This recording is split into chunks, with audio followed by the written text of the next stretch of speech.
Hello everyone, I welcome you all to my YouTube channel. आज की video में बात करने वाले हैं सिलेक्शन पोस्ट की फाइनल आंसर की के बारे में कि मार्क्स कितने बढ़े हैं घटे हैं, नॉर्मलाइजेशन किस तरीके से हुआ है, इसके बारे में थोड़ी सी चर्चा कर लेंगे। क्या सोचकर, क्या मद्देनज़र रखते हुए एसएससी सीएचएसएल आंसर की भी आउट हो चुकी है। मैं उसके मार्क्स भी आपको अभी लास्ट में बता दूंगा। और जो है उसमें जो नॉर्मलाइजेशन हुआ है, मैंने नॉर्मलाइजेशन -45 नंबर का अभी तक का मैक्सिमम नॉर्मलाइजेशन मैं देख चुका हूँ। लेकिन अब ये समझ नहीं आ रहा है कि नॉर्मलाइजेशन हुआ कैसे है और सबसे बड़ी बात कि ये हुआ क्यों है। मतलब क्यों तो चलो ठीक है, समझ आ रहा है कि नॉर्मलाइजेशन होना चाहिए, कि कुछ इजी शिफ्ट है कुछ हार्ड शिफ्ट है, ठीक है वो डेफिनेटली होना चाहिए। लेकिन वो कैसे हुआ है, इस बार का जो वो क्वेश्चन है, मतलब वो बहुत ही उल्टा सीधा नॉर्मलाइजेशन कर रखा है इन्होंने, पता नहीं क्या कैसे कर रखा है। थोड़ी सी जो चर्चा है इसके बारे में भी मैं करता हूँ अभी लास्ट में, कि कैसे हो सकता है, कि मेरे हिसाब से कैसे हुआ होगा, वो मैं आपको लास्ट में थोड़ा सा डिटेल, मतलब डिटेल क्या, जो भी मेरे जो मुझे ऐसे समझ में आया वो मैं आपको बताता हूँ लास्ट में। सिलेक्शन पोस्ट की बात कर लेते हैं। सिलेक्शन पोस्ट में जो आंसर की आई थी फाइनल, मतलब जो पहले टेंटेटिव आंसर की आई थी और जो अब आंसर की आई, उसमें स्कोर का डिफरेंस है। क्योंकि जो क्वेश्चन एसएससी ने रॉन्ग माने थे, उन क्वेश्चन के मार्क्स इन्होंने दिए हैं, ठीक है। फाइनल आंसर की में जो मार्क्स हैं वो कट ऑफ से ज़्यादा होने के बावजूद लिस्ट में नाम नहीं है। मेरा भी लिस्ट में नाम नहीं है, मेरे मार्क्स ज़्यादा हैं कट ऑफ से। और जो है क्योंकि लिस्ट में नाम नहीं है, और अभी हम ये भी नहीं कह सकते कि लिस्ट में नाम नहीं है, कट ऑफ के बाद भी तो हम कह सकते हैं कि नॉर्मलाइजेशन में नंबर कम हुए होंगे, डेफिनेटली नॉर्मलाइजेशन हुआ होगा ना। अब क्योंकि सीएचएसएल में -45 तक नंबर तक का अगर मैं नॉर्मलाइजेशन देख चुका हूँ, तो अब मैं अभी सिलेक्शन पोस्ट का नॉर्मलाइजेशन में कैसे सोच सकता हूँ कि वो कम हुआ होगा, है ना। 5-10 नंबर का नॉर्मलाइजेशन कम होना तो अब हम सोच भी नहीं सकते जब सीएचएसएल में इतने नंबर का नॉर्मलाइजेशन हो गया है। तो अभी देखो आगे बात करते हैं। देखो पहले मैं आपको अपना स्कोर कार्ड दिखा देता हूँ। ये मेरा 12th लेवल का स्कोर कार्ड है, जब टेंटेटिव आंसर की आई थी उस टाइम का स्कोर कार्ड है मेरा। तो उसमें मेरे मार्क्स बन रहे थे 171.5 मार्क्स, जो मेरे रॉ मार्क्स थे। और जो चैलेंज क्वेश्चन जो एसएससी ने कुछ चैलेंज कर रखे थे, वो दो दो चार क्वेश्चन, मतलब 4 क्वेश्चन मतलब 8 मार्क्स, 8 मार्क्स का मतलब 179.5, ये जो है मेरे रॉ मार्क्स बन रहे थे, ठीक है। अब जो आंसर की आई है फाइनल आंसर की में, जो है मुझे यहाँ पर मैं बता देता हूँ, मेरे जो रीजनिंग में मार्क्स हैं वो मेरे 25 के 25 क्वेश्चन सारे सही हो गए हैं। यहाँ पर जो 24 क्वेश्चन आपको दिख रहे हैं, जो मेरा एक अनअटेम्प्टेड क्वेश्चन होगा, उसके भी मार्क्स अगर मार्क्स टू ऑल हो गए होंगे तभी मुझे, क्योंकि मुझे वो क्वेश्चन याद नहीं है, तो मार्क्स टू अगर ऑल हुए होंगे तो फिर जो है उसमें मार्क्स टू ऑल हुए होंगे तब जाके मेरे 50 मार्क्स बने हैं, ठीक है। या समाउ कि मैंने अनअटेम्प्ट किया था, नहीं किया था, वो बहुत टाइम पहले पेपर दिया था तो मुझे याद नहीं है। लेकिन मेरे मार्क्स यहाँ पर 50 दिखा रहा है, ठीक है। ये 2 क्वेश्चन मिलेंगे, और ये जो 2 रॉन्ग क्वेश्चन है, ये भी 2 रॉन्ग क्वेश्चन सही सही है, मतलब वो भी सही है और ये भी सही है। और जो एक अनअटेम्प्टेड था उसके भी मार्क्स टू ऑल हुए होंगे नहीं हुए होंगे, सो आई डोंट रिमेंबर। तो मतलब 50 मार्क्स है कुल मिलाकर के। अवेयरनेस की बात कर लेते हैं, मतलब जीके की। तो जीके में तो जो मेरे क्वेश्चन थे, ये जो 2 रॉन्ग क्वेश्चन है, इसमें भी चैलेंज किया होगा किसी ने, तो मेरे यहाँ पर 21 सही हो चुके हैं। 21 क्वेश्चन सही है, मतलब तो 42 मार्क्स हो गए, और मेरा एक क्वेश्चन गलत है, तो मतलब 41.5 मार्क्स यहाँ पे मेरे जीके में बन रहे हैं। उसके बाद मैथ्स की बात करें तो मैथ्स में मेरे यहाँ पे 2 के 2 क्वेश्चन मुझे मिल चुके हैं यहाँ पे। तो 24 क्वेश्चन करेक्ट है, एक क्वेश्चन रॉन्ग है, तो मतलब यहाँ पर जो स्कोर है 43.5 से 47.5 हो गया है। और जो इंग्लिश में ये जो 50 नंबर दिख रहे हैं, उसमें से मेरा एक क्वेश्चन गलत है, उसमें मेरे 47.5 मार्क्स हो गए हैं, ठीक है। कुछ बढ़े हैं कुछ घटे हैं नंबर कर करके। तो जो मेरा फाइनल स्कोर बन रहा है वो बन रहा है 186.5, ठीक है। अब मैंने जिस पोस्ट के लिए भरा था ये फॉर्म, वो भरा था मैंने इस पोस्ट के लिए WR14425 के लिए भरा था। और उसमें मेरा जो उसकी जो कट ऑफ है 174.39 गई है 186 से, तो डेफिनेटली कम है। कितने नंबर कम है? 12.5 नंबर, ठीक है। 12.5 नंबर कम है, तो मतलब नॉर्मलाइजेशन अगर हुआ है तो इतने मार्क्स से तो ज़्यादा ही मार्क्स मेरे कम हुए होंगे, और उस हिसाब से मेरा लिस्ट में नाम नहीं है। और ऐसा बहुत लोगों के साथ हुआ है, मतलब ये मैंने देखा है टेलीग्राम पर भी, जो बहुत सारे ग्रुप्स हैं उसमें से भी बहुत सारे बच्चों के साथ ऐसा हुआ है कि जिसके कट ऑफ से ज़्यादा मार्क्स हैं, कट ऑफ में नाम नहीं है, मतलब लिस्ट में नाम नहीं है। तो फिर ऐसा कुछ हुआ है उनके साथ, तो उसमें ही मेरा नाम भी आ चुका है। बात कर लेते हैं ग्रेजुएशन लेवल की।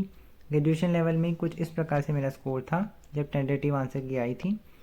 तो उसमें अब जो मेरा फाइनल स्कोर हो गया वो क्या हुआ, यहाँ पर 3 चैलेंज क्वेश्चन दे रखे हैं रीजनिंग में। रीजनिंग में मेरे एक सेकेंड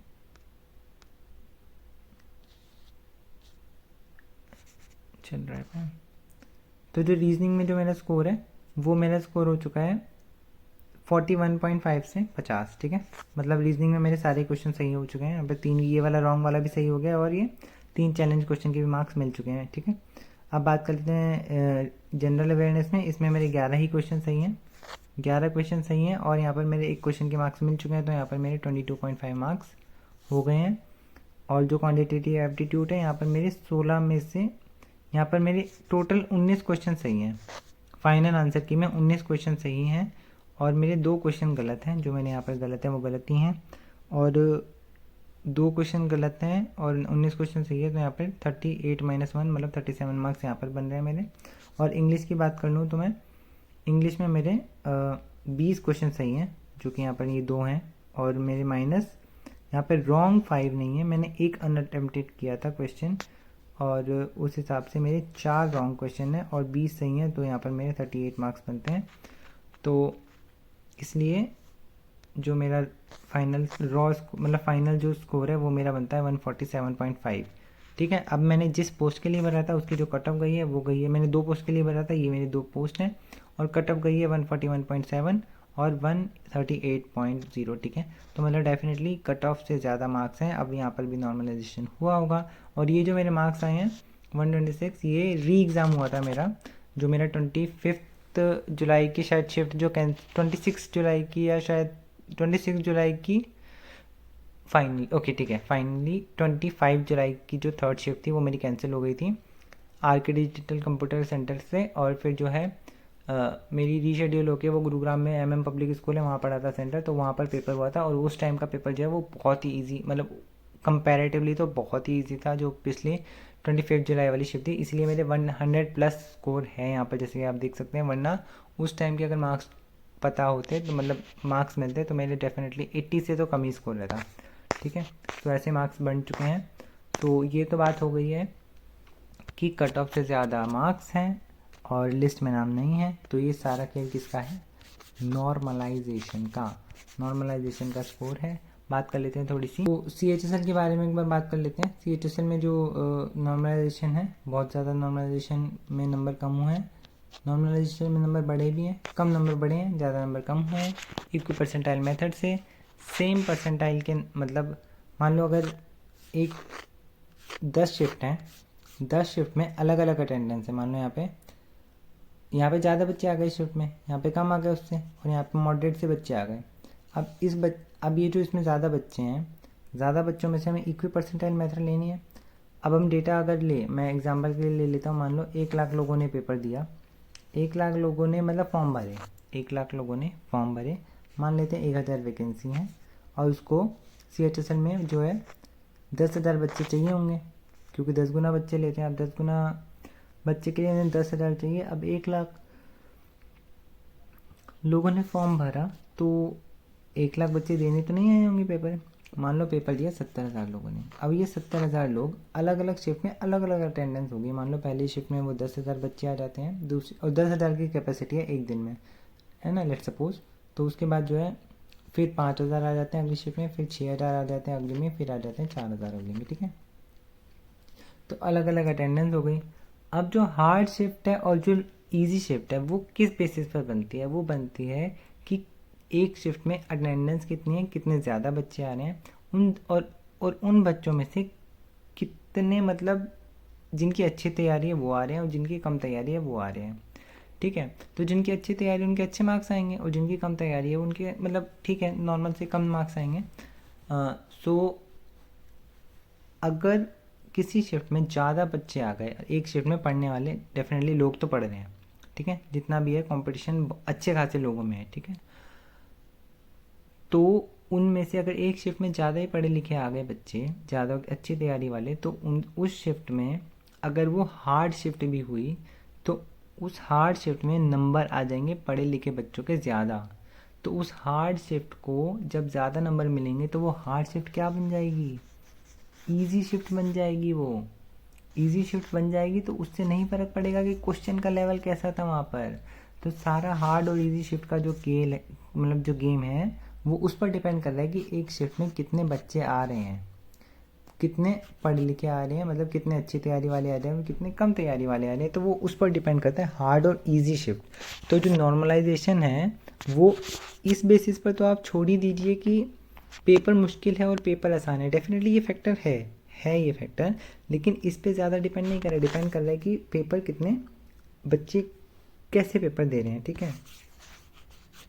अब नॉर्मलाइजेशन का जो सीन है वो पता नहीं इन्होंने कैसे किया। 21 परसेंटाइल तो आ गए ना। अब क्योंकि इनको मान लो 70,000 हमने लिया था डेटा, 70,000 में से अब 70,000 ने पेपर दिया, इनको चुनना है 10,000 का 10,000 में से 70 में से अगर 10,000 चुनने हैं तो कितनी परसेंटाइल बनती है, 114.28 बनेगा यहाँ पर। 100 में से माइनस कर दो तो मान लो लगभग मान लेता हूँ कि 85%। तो 85 परसेंटाइल वो इक्वी परसेंटाइल हो गई जो हर शिफ्ट में से उतने बच्चे छांटने हैं। क्योंकि इक्वी परसेंटाइल मेथड है कि ईजी शिफ्ट का भी जो 85 परसेंटाइल वाला जो बच्चा है वो हार्ड शिफ्ट के भी 85 परसेंटाइल वाले के इक्वल होगा। इक्वी परसेंटाइल का तो यही मतलब हुआ ना। तो अब जो है वो हर शिफ्ट में से 85 परसेंटाइल से जितने ऊपर नंबर है वो सारे बच्चों को ले लेंगे। अब मान लो इजी शिफ्ट में तो सबके 160 प्लस आए होंगे नंबर, हार्ड शिफ्ट में सबके 140 से 140 के आसपास नंबर आए होंगे, लेकिन इजी शिफ्ट वाला 160 वाला बच्चा हार्ड शिफ्ट के 140 वाले बच्चे के बराबर हो जाएगा इस इक्वी परसेंटाइल वाले मेथड से। अब हमें निकालनी है एक final cut off. Final cut off के लिए क्या कर सकते हैं, जो अगर ये इन्होंने इनका एवरेज निकाला होगा, जितने मतलब मान लो 160 है और जो हमने लास्ट बच्चा जो शिफ्ट है दोनों में से उसके 140 नंबर है, तो मतलब एवरेज लेने तो 150 कट ऑफ जा रही है। 150 कट ऑफ के लिए 10 नंबर इसको माइनस करने हैं, 10 नंबर इसको बढ़ाने हैं, ठीक है। अब ये जो बच्चे रह गए हैं, क्योंकि हमने चुन लिया ना, ये तो उन बच्चों की बात है जो चुने गए हैं 10,000 लोग। अब जो बाकी बच्चे 70,000 लोग 60,000 लोग नहीं चुने गए हैं उनके भी तो नॉर्मलाइजेशन होंगे, उनके भी तो मार्क्स बढ़ेंगे। उनके मार्क्स अब किस तरीके से इन्होंने बढ़ाए हैं घटाए हैं, अब दो चीज़ हो सकती हैं कि या तो उन्होंने पहले बच्चे चुने हों या तो उन्होंने पहले ही बच्चे चुन लिए हों 85 परसेंटाइल से और बाद में मार्क्स बढ़ाए हों। अब बाद में मार्क्स बढ़ाए हैं तो फिर उनको लगा होगा कि जो भाई 60,000 ये जो बच्चे रुके हुए हैं, अगर हमने इनके इतने मार्क्स बढ़ा दिए तो फिर ये तो हमने तो बच्चे पहले से चुन लिए हैं, पहले से बच्चे अगर चुन लिए हैं तो फिर इनके मार्क्स बढ़ जाएंगे, इन 60,000 में से मार्क्स बढ़ जाएंगे, कट ऑफ पार कर जाएंगे, तो फिर ये भी आ जाएंगे इस स्लैब में 10,000 वालों में। लेकिन ऐसा तो नहीं होना चाहिए। अब क्योंकि ऐसा नहीं होना चाहिए तो इन बच्चों के और मार्क्स घटा दो, ठीक है। तो क्या पता उन्होंने ये सोच के किया हो, क्या किया हो, आई जस्ट डोंट नो। तो अभी अपना दिमाग तो सिर्फ इतना ही चल पा रहा है नॉर्मलाइजेशन के लिए, लेकिन अभी असली खेल क्या चल रहा है वो किसी को नहीं पता है। सो गाइस, आप अपनी मेहनत है, मतलब आप लगे रहिए, बस पढ़ते रहिए। ये भी मतलब थोड़ा सा मैं बोल रहा हूँ, ऐसा निकल नहीं रही है आवाज़, लेकिन हमारा काम है कर्म करना। कर्म कीजिए ओनली, फल की चिंता नहीं कीजिए, ठीक है। फल की चिंता नहीं कीजिए, बस अपना कर्म करते रहिए, कर्म करते रहिए बस। ये सब जो भी हो रहा है उसको देखते हुए ये भी कर्म भी करने की नहीं इच्छा कर रही होगी, लेकिन अगर तुम कर्म नहीं कर रहे हो तो वो भी तो एक कर्म ही हुआ ना। तो इसलिए तुम अपना कर्म करो, पढ़ने का काम है तुम्हारा, पढ़ो, मॉक्स लगाओ और बस बाकी सब छोड़ दो भगवान के ऊपर, जो होगा अच्छा ही होगा, ठीक है। So thank you for watching. और हाँ, मेरे मार्क्स अगर CHSL में आए हैं, हाँ मैं अपना नॉर्मलाइजेशन बता देता हूँ कितने मेरे मार्क्स बढ़े हैं घटे हैं। 157 मेरा रो स्कोर था, टेंटेटिव आंसर की में 159.5 मेरा हो गया है। अगले जो फाइनल आंसर की आई है उसमें मेरा जो स्कोर है वो हो गया है 159.5। और जो मेरे इजी शिफ्ट थी तो नॉर्मलाइजेशन में मार्क्स घटा करके 146 पॉइंट समथिंग कर दिए। यूआर से बिलोंग करता हूँ, 144 कट ऑफ गई थी, तो मेरा 2 मार्क्स के चलते हो चुका है। क्या क्या हो चुका है?